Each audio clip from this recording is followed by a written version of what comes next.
semuanya, ketemu lagi sama aku Ratna di Ratna Amalia Channel. Oke teman-teman, udah lama ya kita nggak jumpa di channel YouTube aku gitu. Buat kalian yang baru pertama nemu channel YouTube aku ini, selamat datang ya. Jadi di channel aku ini kita akan membahas seputar info penerimaan CPNS gitu ya. Mungkin buat yang subscriber lama udah tahu ya kalau mungkin video-video belajar aku yang kemarin itu banyak tentang materi belajar SKB, terutama formasi penyuluh pertanian. Nah, mulai sekarang nih, aku akan coba untuk lebih umum lagi untuk semua formasi gitu, tentang persiapan untuk penerimaan CPNS. Nah, teman-teman di video belajar aku yang kali ini, kita buka dengan membuka Google gitu. Nah, di Google kita search ya, penerimaan CPNS 2021 itu udah banyak beritanya ya teman-teman. Banyak banget. Nanti kalian bisa cek sendiri. Dan itu dari Menpan RB sendiri ya teman-teman yang udah memberitahukan. Dan itu akan dibuka sekitar bulan Maret. Bulan Maret ya teman-teman. Jadi ini agak beda dari biasanya ya teman-teman. Kalau biasanya seleksi penerimaan CPNS itu biasanya di akhir tahun, tapi ini di awal tahun. Maksudnya masih awal ya. Karena mungkin juga di tahun 2020 kan ditiadakan penerimaan CPNS-nya karena pandemi COVID, dan juga yang penerimaan 2019-nya kan juga belum selesai gitu. Nah, makanya ini mungkin di 2021 itu dipercepat gitu, teman-teman. Nah, kenapa aku kasih tahu tentang berita ini? Semoga buat kalian yang memang ingin menjadi ASN gitu ya, menjadi CPNS, kalian bisa mempersiapkan diri dari sekarang gitu ya teman-teman. Nggak ada ruginya untuk kita mempersiapkan diri jauh-jauh hari gitu ya. Nah, di video kali ini kita akan membahas apa-apa saja yang perlu dipersiapkan untuk menghadapi penerimaan CPNS di tahun 2021. Oh ya teman-teman, sedikit bocoran, jadi ada beberapa hal di video ini yang berasal dari pengalaman pribadi aku, apa yang pernah aku lakukan, karena aku juga udah 2 kali ikut seleksi CPNS ya di tahun 2018 dan 2019. Jadi ada beberapa hal yang memang berdasarkan pengalaman pribadi aku. Itu ya teman-teman, simak videonya ya. Oke teman-teman, sebelum kita masuk ke materinya ya, ini ada sebuah quotes dari seorang filosof bernama Seneca, yaitu seperti ini bunyinya, luck is what happens when preparation meets opportunity.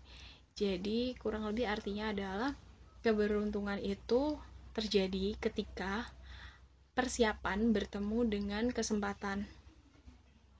Mungkin ada ya dari teman-teman yang berpikir kalau penerimaan CPNS itu untung-untungan gitu ya. Tapi sebenarnya kalau kita bisa ambil dari quotes ini nih teman-teman, sebenarnya keberuntungan pun itu sebenarnya kita bisa create gitu. Kita bisa ciptakan keberuntungan itu dengan apa? Dengan preparation atau dengan persiapan yang matang. Dan ketika kita udah siap nih, ketika kita udah punya kesiapan yang matang dan kita punya kesempatan, pasti itu akan bisa menghasilkan keberuntungan gitu. Kita akan beruntung, kita akan jadi orang yang sukses untuk meraih apa yang kita inginkan itu gitu. So buat teman-teman jangan patah semangat, karena di dunia ini nggak ada sesuatu yang nggak mungkin gitu ya, kalau kita mempersiapkannya gitu. Jadi kalau berpikir hanya orang-orang beruntung saja, sebenarnya kita juga bisa jadi orang yang beruntung. Oke, itu ya teman-teman, semoga bisa jadi motivasi untuk kalian. Oke, kita langsung masuk ke materinya. Ini ada to-do list ya. Jadi ada 3 hal utama nih ya teman-teman yang aku coba rangkumkan untuk kalian untuk mempersiapkan penerimaan CPNS di tahun 2021. Yang pertama ada update informasi gitu ya. Jadi kalian cari tahu, update terus info-info terbaru tentang penerimaan CPNS. Terus kayak syarat-syaratnya apa, terus materi belajar atau kisi-kisinya gimana gitu. Terus cari juga sumber belajar seperti itu. Terus yang kedua itu kalian juga harus memilih formasi yang tepat.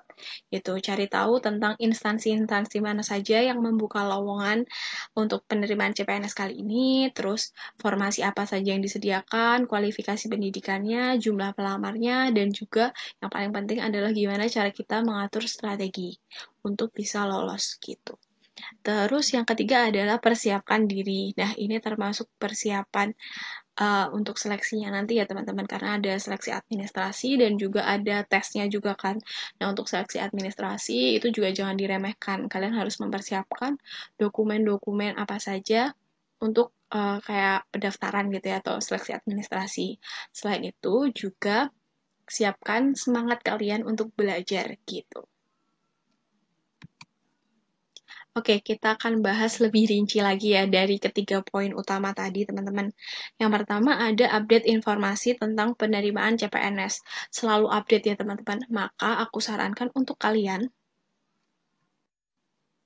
Nah, yang pertama adalah kalian harus tahu nih, kalau untuk penerimaan CPNS itu bisa dicek langsung di websitenya di sscn.bkn.go.id. Oh ya, ada juga SSCASN juga, bkn.go.id.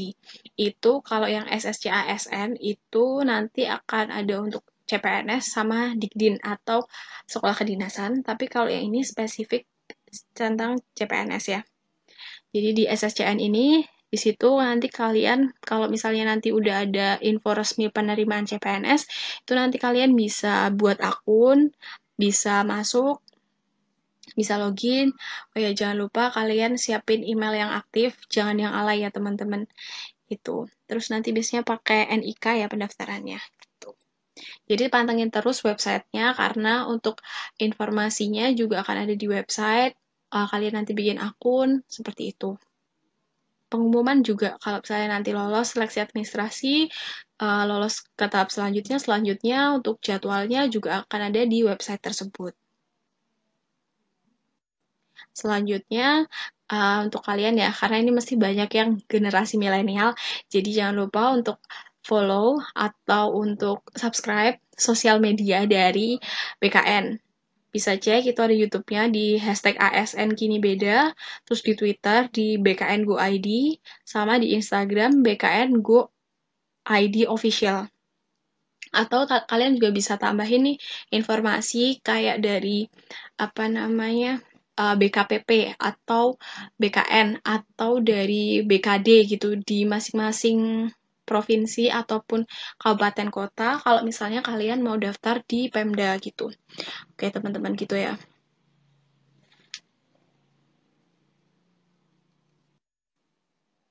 Ini adalah persyaratan umum untuk menjadi CPNS ya teman-teman. Yang pertama, berusia serendah-rendahnya 18 tahun, 0 bulan, 0 hari, dan setinggi-tingginya 35 tahun, 0 bulan, 0 hari, terhitung per tanggal pelamar melakukan pendaftaran online di SSCSN. Oke, yang kedua adalah tidak pernah diberhentikan baik secara hormat maupun tidak hormat sebagai PNS, TNI, dan polisi. Kemudian, tidak memiliki status sebagai CPNS, PNS, TNI, atau anggota Kepolisian Republik Indonesia. Jadi yang maksudnya, kalau sekarang masih jadi PNS, kok mau daftar gitu kan juga nggak boleh ya, gitu maksudnya teman-teman. Terus selanjutnya ada tidak pernah dipidana penjara berdasarkan putusan pengadilan yang sudah mempunyai kekuatan hukum tetap dengan catatan pidana penjara tersebut selama 2 tahun atau lebih. Kemudian sehat jasmani dan rohani. Ini nanti terutama dibuktikan setelah selesai rangkaian tesnya ya teman-teman. Nanti biasanya kalau pas pemberkasan itu ada surat keterangan sehat jasmani rohani dari dokter yang berstatus PNS gitu, yang punya NIP gitu. Tapi dipersiapkan aja. Yang penting kalian sehat gitu aja ya. Terus memiliki kualifikasi pendidikan sesuai dengan persyaratan jabatan. Nah, ini penting banget teman-teman. Jadi biar kalian juga belajar ya dari pengalaman di tahun-tahun sebelumnya, itu tentang kualifikasi pendidikan ini tuh bisa jadi hal yang krusial banget gitu. Kalau misalnya ternyata kualifikasi pendidikannya itu nggak sesuai dengan formasi yang diharapkan. maksudnya formasi yang ada gitu kan. Di formasi tersebut biasanya mensyaratkan untuk kualifikasi pendidikannya misalnya S1 apa gitu, pertanian misalnya, atau S1 pendidikan guru SD misalnya, kayak gitu-gitu. Pokoknya itu kalian harus benar-benar baca persyaratan jabatannya itu, kualifikasi pendidikannya apa gitu. Jadi dipastikan aja ya teman-teman. Dan juga untuk kualifikasi pendidikan ini juga bisa dicek juga ya dari ijazah kalian gitu, ijazah terakhir yang kalian gunakan untuk mendaftar. Kemudian selanjutnya adalah bukan anggota atau pengurus partai politik. Jadi kalau kalian misalnya sekarang ada yang jadi anggota partai politik, kalau misalnya mau jadi PNS itu harus keluar sebelum kalian mendaftar di SSC ASN gitu. Terus bersedia ditempatkan sesuai dengan wilayah yang ditentukan oleh instansi pemerintah baik dalam maupun luar negeri. Jadi intinya kayak yang poin ini tuh bersedia ditempatkan di wilayah manapun. Terus ada juga yang tentang kalau misalnya nanti udah pemberkasan itu ada yang tentang dilarang mengajukan pindah sampai 10 tahun kayak gitu. Jadi itu juga harap diperhatikan ya teman-teman, apakah nanti sesuai dengan kalian nggak gitu. Misalnya ada yang berkeinginan untuk menikah atau ikut suami gitu, dipikirkan dulu ya, karena nanti akan ada surat pernyataan yang menyatakan bahwa berapa tahun nggak boleh mengajukan pindah gitu. Atau kalian yang misalnya memiliki tanggungan orang tua yang sedang sakit gitu, diperhitungkan juga untuk itu gitu. Jadi harus benar-benar dibaca persyaratannya nanti yang lebih spesifik. Dan nanti kalau misalnya udah rilis resmi nih teman-teman, pengumuman dari BKN, itu nanti juga akan keluar kayak peraturan menteri dari Menpan RB tentang kriteria penetapan kebutuhan PNS pada seleksi CPNS di tahun tersebut gitu, misalnya tahun 2021 gitu. Nanti akan ada muncul PDF-nya sih, biasanya ada nanti untuk tentang formasi itu, tentang kriterianya, kayak gitu-gitu. Informasi yang lebih lengkap dan lebih resminya gitu, teman-teman. Oke, teman-teman. Selanjutnya, yang kedua ada pilih formasi yang tepat. Jadi penetapan kebutuhan formasi jabatan, ya ini informasi aja ya teman-teman. Jadi mungkin ada yang baru daftar untuk pertama kali gitu ya. Jadi ada dua formasi, yang pertama ada formasi umum, dan yang kedua ada formasi khusus gitu. Kalau formasi umum itu bisa didaftar oleh semua orang ya, maksudnya semua warga negara Indonesia gitu, yang sudah memenuhi syarat seperti yang tadi ya teman-teman, usianya gitu, dan sesuai dengan yang tadi dipersyaratkan. Kalau yang formasi khusus itu beda lagi gitu. Coba kita lihat. Jadi kalau formasi khusus itu ada 4 nih teman-teman. Yang pertama adalah cum laude. Cum laude itu adalah putra-putri dengan lulusan terbaik berpredikat dengan pujian. Dan itu biasanya nanti dibuktikan di ijazah atau transkripnya ya biasanya. Itu yang IPK-nya lebih dari 3,5 ya. Itu. Terus biasanya kalau yang cum laude ini juga perlu banget dipersiapkan untuk surat akreditasinya, karena biasanya ada yang mensyaratkan kalau dia cum laude itu prodinya atau universitasnya itu yang terakreditasi A gitu. Nanti biasanya ada keterangannya teman-teman pas pemilihan formasi ini. Terus ada formasi diaspora, itu untuk WNI yang menetap di luar Indonesia dan memiliki paspor Indonesia yang masih berlaku, serta bekerja sebagai tenaga profesional di bidangnya yang bukan merupakan penerima bantuan dari pemerintah. Itu yang tentang diaspora ya.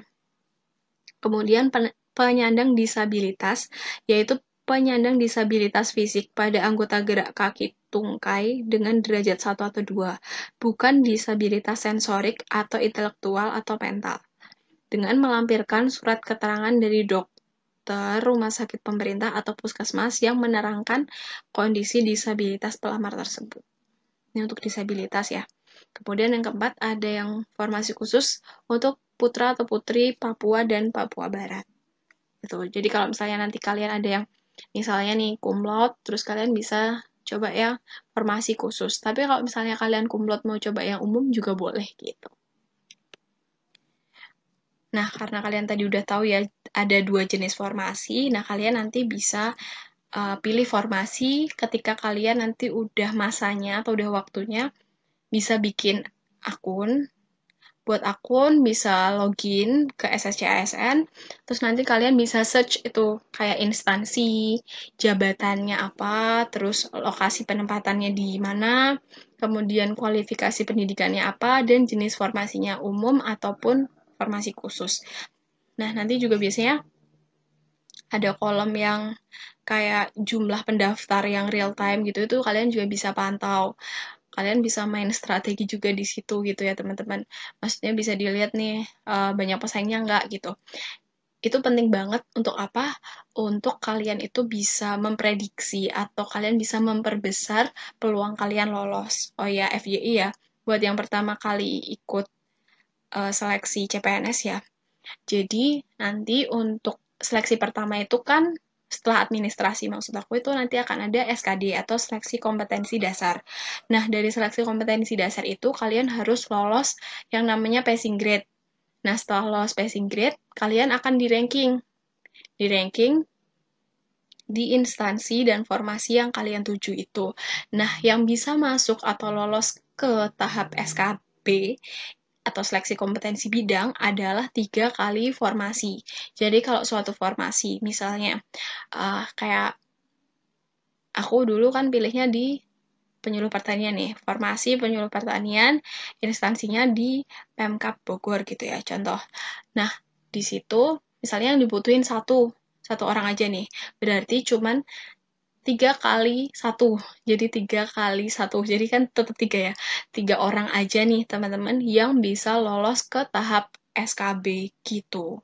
Walaupun nanti yang peringkat keempat, 5, 6, sampai berapa gitu, mereka lolos passing grade semua, tapi tetap yang bisa lolos untuk tahap selanjutnya itu hanya 3 kali formasi aja. Jadi pinter-pinternya kalian tuh dari sekarang menentukan gitu mau milih formasi di mana gitu, dan melihat juga saingannya untuk memperbesar kemungkinan atau kesempatan kalian untuk bisa lolos gitu. Ya teman-teman, sayang banget kan kalau misalnya nilai kita udah tinggi tapi saingan kita banyak banget, terus banyak yang lolos passing grade, tapi kita selisih berapa poin kan sayang gitu. Makanya penting banget untuk benar-benar bisa mengatur strategi untuk memilih mana formasi yang tepat yang bisa bikin kita lolos gitu. Selanjutnya yang ketiga ada siapkan dirimu. Apa aja nih yang perlu disiapkan? Nah, ini ada dokumen-dokumen apa saja yang perlu dipersiapkan. Yang pertama ada pas foto berlatar belakang merah.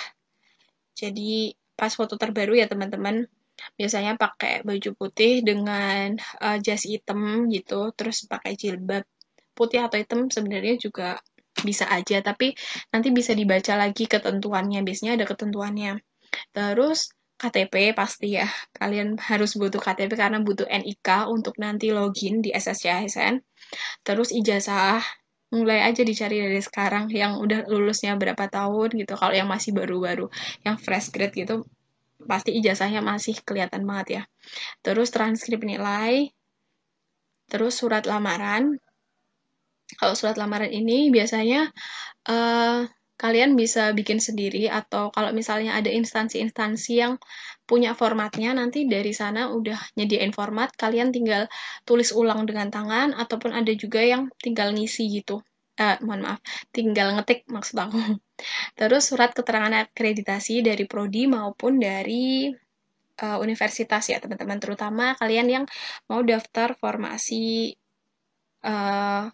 kumlot tadi ya. Itu penting banget yang akreditasi. Terus hal-hal lain atau dokumen-dokumen lain sesuai yang dipersyaratkan oleh instansi yang dituju. Kayak misalnya kalau yang guru atau dosen itu biasanya ada serdik ya, atau sertifikat pendidik, kayak gitu-gitu. Ada dokumen-dokumen khusus gitu. Kemudian ada email aktif untuk mendaftar di website. Kalian jangan pakai email alay ya, gitu. Siapin email yang asli aja gitu. Oke, persiapan yang selanjutnya adalah jangan lupa untuk belajar. Karena belajar itu harus ya, teman-teman. Karena tadi ya, kita bisa punya luck, kita bisa punya faktor luck, bisa punya keberuntungan ketika preparation kita itu benar-benar baik gitu. Nah, preparation itu salah satunya dengan belajar. Nah, untuk tentang bagaimana belajar efektif, itu nanti aku akan buatkan videonya tersendiri ya, teman-teman. Jadi pokoknya kalian persiapkan aja yang tadi aku udah sharing ke kalian di video ini, dan kalian nanti bisa mempersiapkan diri dengan lebih baik lagi gitu. Oke teman-teman, terima kasih udah nonton video aku. Semoga bermanfaat. Dan jangan lupa ya teman-teman buat follow Instagramnya aku di Ratna A Channel. Kemudian jangan lupa yang belum subscribe, di-subscribe. Jangan lupa like, jangan lupa kasih komentar di bawah kalau masih ada yang belum jelas atau ada yang ditanyakan. Itu. Dan kalau kalian merasa video aku ini bermanfaat, silakan share ke teman-teman kalian yang membutuhkan informasi ini gitu. Terima kasih untuk semuanya. Tunggu video-video aku yang selanjutnya. Dadah!